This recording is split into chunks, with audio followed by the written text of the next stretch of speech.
मित्रांनो, गुढी कोणत्या बाजूला उभारावी? डाव्या बाजूला की उजव्या बाजूला?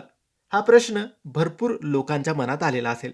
मित्रांनो, गुढीपाडवा 19 मार्चच्या दिवशी गुढीपाडवा सण साजरा केला जाणार आहे. हा हिंदू नववर्षाचा पहिला दिवस असतो आणि हिंदू नववर्षाचा पहिला सण म्हणजेच गुढीपाडवा असतो. आपण प्रत्येकजण आपल्या घराच्या बाहेर गुढी उभारत असतो. बांबूची काठी स्वच्छ धुवून त्यावर एक वस्त्र लावून आपण रेशमी वस्त्र लावतो. त्यावर कडुलिंब, त्यावर साखरगाठ, त्यानंतर त्याच्यावर आंब्याची पानं सुद्धा आपण लावतो. फुलाचा हार, झेंडूच्या फुलांचा हार अर्पण करतो. एक कलश लावतो आणि अशी गुढी उभारत असतो.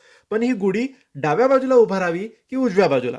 तर मित्रांनो, आपण जर बाल्कनीत उभारत असू, खिडकीच्या बाहेर उभारत असू किंवा मुख्य दरवाजाच्या बाहेर उभारत असू, तर आपण नेहमी ही गुढी उजव्या बाजूलाच उभारायची आहे. तुम्ही तुमच्या उजव्या हाताकडेच गुढी उभारायची आहे. कारण उजवी दिशा ही शुभ आणि समृद्धिकारक मानली जाते.